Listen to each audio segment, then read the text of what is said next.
Hi hello friends, అందరూ ఎలా ఉన్నారు? బాగున్నారా? నేనైతే చాలా బాగున్నాను. మీరందరూ కూడా బాగున్నారని అనుకుంటున్నాను. ఈ రోజుటి వీడియోలో మంచి ఇన్ఫర్మేషన్ అయితే ఉంటుంది. ఎక్కడ స్కిప్ అయితే చేయొద్దండి. సాక్షాత్తు ఆ అమ్మవారు చెప్పిన మాటలే మీతో షేర్ చేసుకోబోతున్నాను. ఈ కథ విన్నారు అంటే మంచి ఇన్ఫర్మేషన్ అయితే పొందుతారు. అసలు స్త్రీల వల్ల కూడా ఆరోగ్యం, ఐశ్వర్యం లభిస్తుందా?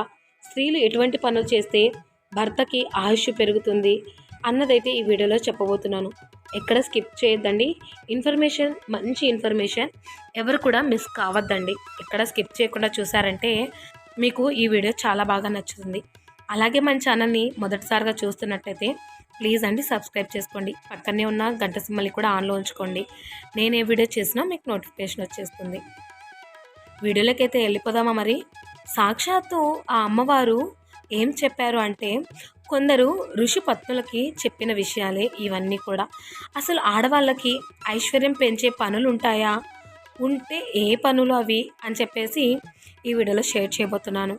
భార్యాభర్తల మధ్య గొడవలు రాకుండా, అలాగే సుమంగళిగా ఉండాలి అంటే ఏం చేయాలి అన్నదే ఈ వీడియోలో అయితే ఉంటుంది. స్త్రీలకి ఐశ్వర్యం కలగడం అంటే భర్తకు కూడా ఐశ్వర్యం కలగడమే. ఆ కుటుంబ సభ్యులందరికీ కూడా ఐశ్వర్యం, ఆయుర ఆరోగ్యాలతో అందరూ కూడా బాగుండాలి అని చెప్పేసి సాక్షాత్తు ఆ అమ్మవారు ఇలాంటివైతే చేయమని చెప్పారు. అవి ఏంటి అంటే ఇప్పుడైతే అవన్నీ కూడా మీతో షేర్ చేసుకోబోతున్నాను. ఒకసారి దేవేంద్రుని భార్య అయిన సచీదేవి, యమధర్మరాజు అయినటువంటి శ్యామలాదేవి, వశిష్ఠుని భార్య అయిన అరుంధతి, అగస్త్యుని భార్య అయిన లోపాముద్రదేవి, ఇంకా కొంతమంది ప్రతివర్తలు అందరూ కూడా కలిసి కైలాసానికి అయితే వెళతారు. ఆ కైలాసంలో పార్వతీ పరమేశ్వరుడు కూర్చొని ఉంటే వాళ్ళకి ప్రదక్షిణలైతే నమస్కరించుకొని ప్రదక్షిణలైతే పూర్తి చేస్తారు. సచీదేవి అలాగే అరుంధతి వీళ్ళిద్దరు కూడా పార్వతీ అమ్మవారిని ఈ విధంగా అడుగుతారు. అమ్మ, నీవు గౌరీదేవి, నువ్వు స్త్రీలకి ఆరోగ్యము, ఐశ్వర్యము, సౌభాగ్యాన్ని ఇచ్చేటువంటి సర్వమంగళ స్వరూపినివి. అమ్మ, స్త్రీలు ఏ ఏ పనులు చేస్తే వాళ్ళకి ఆయుష్, ఆరోగ్యము, ఐశ్వర్యము కలుగుతుందో నువ్వు మాకు అందరికీ కూడా వివరించాలి అనేసి ఆ పార్వతిని అడుగుతారు అందరూ కూడా. మీరందరికీ కూడా నేనైతే ఇప్పుడు చెప్తున్నాను, వినండి. ఇళ్లలోకి కొన్ని పనులు చేయడం ద్వారా ఇంట్లో వాళ్ళకి ఐశ్వర్యము, ఆరోగ్యము, సౌభాగ్యము కలుగుతుంది. అయితే ఏ పనులు చేయాలి అంటే మొట్టమొదటిగా స్త్రీలు ప్రతినిత్యం పాదాలకి పసుపు రాసుకోవాలి. పసుపు అనేది మంగళ ద్రవ్యం. ఇది మహాశక్తివంతమైనది. ఈ పసుపు అనేది స్త్రీలకు మాత్రమే మన పూర్వీకులు అందించినటువంటి మహాభాగ్యం. పసుపుని మగవారు రాసుకోవడానికి అస్సలు కుదరదు. పసుపుకి మగవారికి వైరం అయితే ఉంది. పెళ్లి సమయంలో మాత్రమే చక్కగా మగవారికి పసుపు రాస్తూ ఉంటారు. అంతేకాని ఇంకా ఎప్పుడైనా సరే మగవారు అస్సలు పసుపుని ధరించరు. కానీ స్త్రీలు మాత్రము ప్రతినిత్యం కూడా పసుపు అయితే రాసుకోవాలి అని ఆ అమ్మవారు అందరికీ కూడా చెప్తారు. పసుపు రాసుకునేటప్పుడు ఎటువంటి పరిస్థితుల్లోనూ కింద అయితే అస్సలు పడకూడదు. పొడి పసుపునైతే ఎప్పుడూ రాసుకోకండి. వాటిని నీళ్ళతో చక్కగా పసుపుని కలుపుకొని కింద ఒక వస్త్రం కానీ లేదు అంటే ఒక పేపర్ కానీ వేసుకొని పసుపు అయితే రాసుకోవాలి. పాదాల పైన రాసుకోవాలండి, అరికాళ్ళకి అస్సలు పసుపు రాసుకోకూడదు. పసుపు ఎటువంటి పరిస్థితుల్లోనూ కింద పడకూడదు. ప్రతినిత్యము పసుపు రాసుకోలేని వారైతే కనీసం మంగళవారం లేదా శుక్రవారం అయినా చక్కగా పాదాలకి ఆడవాళ్ళు పసుపు రాసుకోవడం చాలా శుభప్రదం. పూర్వకాలం చాలామంది కూడా పసుపు పూసుకునేవాళ్ళు. ఎందుకు అంటే పసుపు అనేది యాంటీబయాటిక్. ఎవరి ముఖానికి అయితే ఎప్పుడు పసుపు రాసుకుంటూ ఉంటారో వాళ్ళకి ముఖం మీద మొటిమలు కానీ లేదు అంటే నల్లటి మచ్చలు కానీ ఇవేవి కూడా రాకుండా ఉంటాయి. ముఖము చాలా కాంతివంతంగా అయితే ఉంటుంది. ముడతలు కూడా ఉండవండి పసుపు రాసుకోవడం వల్ల. మన పూర్వీకులు అంటే మన అమ్మమ్మలు, నానమ్మలు ఎప్పుడూ కూడా వాళ్ళ ముఖానికి పసుపు రాసుకునేవాళ్ళు. అందుకే వాళ్ళు చాలా చక్కగా అందంగా ఉండేవారు. అలాగే వాళ్ళకి చర్మ వ్యాధులు కూడా ఎప్పుడు కూడా వచ్చేటి కాదు. ఎందుకు అంటే పూర్వము గడపలకి కూడా పసుపు రాసేవాళ్ళు. ఎందుకంటే వైరస్ ఇంటి లోపలికి రాకుండా ఉండాలని. అందుకే కొన్ని సమయాల్లో మనము పులిహోరాల్లో కూడా పసుపు వేస్తూ ఉంటాం. వంటలలో కూడా పసుపును ఉపయోగిస్తూ ఉంటాం. ఎందుకంటే కడుపులో ఉన్నటువంటి ఏవైనా క్రిమి కీటకాలు ఉంటే అవన్నీ కూడా మన దగ్గరికి అయితే రావండి. కాబట్టి పసుపు మహాశక్తివంతమైనది కాబట్టి ఆడవాళ్ళు తప్పకుండా పసుపు అనేది రాసుకోవాలి. వంటల్లో కూడా ప్రతినిత్యము కూడా ఉపయోగించుకోవాలి. ఇక రెండవది ఏంటి అంటే చేతులకు ఎప్పుడు కూడా గోరింటాకు పెట్టుకోవాలి. ఇది మన ఇళ్ళ దగ్గర ఉంటుంది. గోరింటాకు చెట్టు ప్రతి ఇంటికొకటి ఉండేదండి.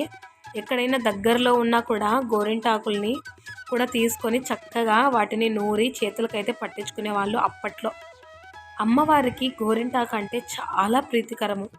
లలితా పరమేశ్వరి ఎప్పుడూ కూడా పాదాలకి గోరింటాకు పెట్టుకొని మనకి కనబడుతూ ఉంటుంది. కాబట్టి గోరింటాకు పెట్టుకోవడం కూడా చాలా శుభప్రదం. ఇక మూడవది ఏంటి అంటే కాటుక అండి. అంటే గౌరీదేవికి చాలా ప్రీతికరం. సుమంగళి స్త్రీలు ఎప్పుడు కూడా కళ్ళకి కాటుక ధరించడం చాలా మంచిది. కాటుక ధరించి పూజ చేస్తే పూజా ఫలితం రెట్టింపు కలుగుతుంది అని సాక్షాత్తు ఆ అమ్మవారే మనకి తెలియజేశారు. ఎవరైతే స్త్రీలు కాటుక ధరించి ఉంటారో అటువంటి స్త్రీలకి నరదృష్టి, నరఘోష పొరపాటును కూడా తగలదు. భర్త ఆయుష్ కూడా పెరుగుతుంది అని ఆ సాక్షాత్తు ఆ అమ్మవారే చెప్పారు వాళ్ళందరికీ కూడా. కాబట్టి స్త్రీలు కళ్ళకి తప్పకుండా కాటుకైతే పెట్టుకోవాలి. ఇక నాలుగవది ఏంటి అంటారా, కుంకుమ అండి. పెళ్ళైనటువంటి ప్రతి సుమంగలి కూడా, ప్రతి మహిళ కూడా ప్రతి నిత్యము పాపిట్లో గంగా సింధూరం ధరించాలి. లేదా కుంకుమైనా సరే అండి చక్కగా పెట్టుకోవాలి. పాపిట్లో స్త్రీలు ప్రతి నిత్యం కూడా కుంకుమ ధరించాలి. ఇక్కడ నుదుటిలో పెట్టుకునేటువంటి మనం పెట్టుకునే కుంకుమ అమ్మ వాళ్ళు ఇచ్చినటువంటి అంటే పుట్టింటి ఇచ్చిన వాళ్ళు అయి ఉండాలి. ఆ కుంకుమ పెట్టుకుంటే చాలా మంచిది. పుట్టింటి వారు ఇచ్చిన కుంకుమను పెట్టుకుంటే భర్త ఆయుష్ కూడా పెరుగుతుంది పాపిట్లో కుంకుమ పెట్టుకోవడం వల్ల. ఇలా సుమంగలిగా ఉండాలి అంటే ఇవన్నీ కూడా చేయాలి. అలాగే అమ్మవారి ఆశీస్సులు కూడా ఉంటాయి. పెళ్లి కాని స్త్రీలు పాపిట్లో కుంకుమ ధరించరాదు. పెళ్ళైన స్త్రీలు తప్పకుండా పాపిట్లో కుంకుమ ధరించినట్లయితే వాళ్ళు పవిత్రులు అని చెప్పారు మన పెద్దలు. ఎందుకు అంటే స్త్రీలు ప్రతినిత్యము తలస్నానం చేయరు కదా, ఒకసారి చేస్తారు లేదా 2 సార్లు చేస్తారు వారంలో. వాళ్ళు పాపిట్లో కుంకుమ పెట్టుకుంటే ప్రతినిత్యము తలస్నానం చేసినటువంటి ఫలితం అయితే వస్తుంది అని సాక్షాత్తు ఆ పరమేశ్వరుని భార్య అయిన పార్వతీదేవి చెప్పిన మాటలండి ఇవన్నీ కూడా. ఇక ఐదవది గాజులు. ఆడవాళ్ళు తప్పకుండా చేతులకి కనీసం 4 గాజులైనా ఉండాలి, లేదా 2 గాజులైనా ఉండాలి. చాలామంది ఒక్కొక్క గాజు వేసుకుంటూ ఉంటారు. పొరపాటును కూడా అలా వేసుకోకూడదండి. ఎప్పుడూ కూడా సరి సంఖ్యలో గాజులు ఉండాలి. మట్టి గాజులు వేసుకోవడం ద్వారా భర్తకు ఆయుష్ పెరుగుతుందని సాక్షాత్తు ఆ అమ్మవారే చెప్పారు. నేను కూడా అండి ఇప్పటి నుంచి గాజులు ఖచ్చితంగా మట్టి గాజులు వేసుకోవడానికి ట్రై చేస్తాను కాదు, ఇక మీదట ఖచ్చితంగా నా పూజలో నేను గాజులు వేసుకోవడం చూస్తారు. నేను ఇప్పటి వరకు కూడా ఒక్కొక్క గాజు ధరించేదాన్ని. ఇప్పటి నుంచి ఖచ్చితంగా అయితే నేను మట్టి గాజులు వేసుకుంటానండి. మీరు కూడా చూస్తారు. ఇవన్నీ తెలుసుకున్నాక పాటించాలండి. తెలియకపోతే అది వేరే, తెలిసిన తర్వాత కూడా మనము ఈ పనులన్నీ చేయకపోవడం ద్వారా చాలా నష్టపోతాము. కొంతమంది బంగారు గాజులు కూడా వేసుకుంటూ ఉంటారు. ఆ బంగారు గాజులు వేసుకున్నా సరే వాటి మధ్యలో తప్పకుండా 2 మట్టి గాజులు వేసుకోవాలి. కొంతమంది వెండి గాజులు కూడా వేసుకుంటూ ఉంటారు. భర్త ఉన్నటువంటి స్త్రీలు పొరపాటును కూడా వెండి గాజులు వేసుకోకూడదండి.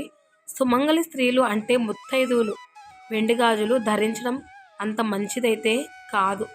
వితంతువు స్త్రీలు మాత్రమే వెండి గాజులు ధరించాలని చెప్తున్నారు. ఇవన్నీ కూడా మన పెద్దలు చెప్పినటువంటి ప్రాచీన గ్రంథాల్లో కూడా ఏనాడు చెప్పి ఉన్నారండి. మన పెద్దలే చెప్తుంటారు. భర్త ఉన్న వాళ్ళు వెండి గాజులు అయితే వేసుకోకూడదండి, మట్టి గాజులు లేదా శక్తి ఉన్నవాళ్ళు బంగారు గాజులు కూడా వేసుకోవచ్చు, కానీ అందులో మట్టి గాజులతో సహా వేసుకోవాలి. నల్ల పూసలండి. తర్వాత మాంగళ్యానికి నల్ల పూసలతో వేసుకున్నా పర్వాలేదు, లేదా గోల్డ్ చైన్లు వేసుకున్నా కూడా నల్ల పూసలు తప్పకుండా అందులో ఉంచాలి. స్త్రీలకు వాయనంగా పసుపు కుంకుమలు ఇస్తే తప్పకుండా వాళ్ళు మొదట మాంగళ్యానికి పెట్టే పసుపు కుంకుమ కళ్ళకు అద్దుకొని లోపల వేసుకొని తర్వాత వాళ్ళు పెట్టుకోవాలి. ఎందుకు అంటే మాంగళ్యంలో సర్వమంగళ దేవి ఉంటుంది. ఎప్పుడు కూడా స్త్రీలను అమ్మవారు రక్షిస్తూ ఉంటుంది. దీర్ఘ సుమంగళిగా ఉండాలి అని దీవిస్తూ ఉంటుంది. అయితే కొంతమంది ఆడవాళ్ళు ఈ మాంగళ్యాన్ని స్నానం చేసేటప్పుడు తీసేయడం, అదేవిధంగా వాకింగ్ వెళ్ళేటప్పుడు తీసేయడం చేస్తూ ఉంటారు. పొరపాటును కూడా ఇలా చేయకూడదండి. అసలు మాంగళ్యాన్ని ఎందుకు తీసి పక్కన పెట్టాలండి? ఉంటే ఏమవుతుంది? ఉంచుకోండి అలాగే. తర్వాత కాలిమెట్టెలు. కాలిమెట్టెలు అంటే అమ్మవారికి చాలా ఇష్టం. స్త్రీలు తప్పకుండా కాలిమెట్టెలు అనేవి ధరించాలి. పసుపు, కుంకుమ, మాంగళ్యం, చేతికి గాజులు, తలలో పువ్వులు, కాలికి మెట్టెలు, ఈ 5 వస్తువులు ఉన్న ఆడవాళ్ళని ముత్తైదు అని పిలుస్తారు. అలాగే కాళ్ళకి పసుపు, చేతులకు గోరింటాకు, కళ్ళకు కాటుక ఇవన్నీ కూడా పెట్టుకున్న ఉన్న స్త్రీని పరిపూర్ణమైనటువంటి అమ్మవారు స్వరూపం. అటువంటి స్త్రీలు ఎక్కడైనా కనిపిస్తే పాదాలకు నమస్కారం చేయాలని మన ప్రాచీన గ్రంథాలలో అలాగే పురాణాలలో చెప్పి ఉన్నారు. పాదాలకు నమస్కరించకపోయినా దూరం నుండి అయినా వాళ్ళకు నమస్కారం చేసుకోవాలి.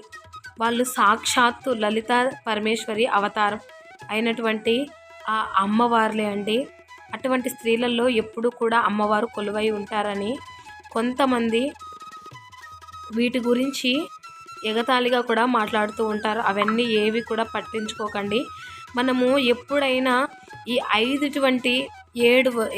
చెప్పానండి, ఇవన్నీ కూడా పాటిస్తారు. వాళ్ళకి ఆయుర ఆరోగ్యాలతో పాటు మంచి సిరి సంపదలతో పాటు కుటుంబం సాఫీగా సాగిపోతుంది. ఇవన్నీ కూడా మీకు నచ్చాయని అనుకుంటున్నాను. నచ్చితే ఒక లైక్ చేసి, షేర్ చేసి, కామెంట్ చేయండి. సబ్స్క్రైబ్ చేసుకోవడం మాత్రం మర్చిపోద్దండి.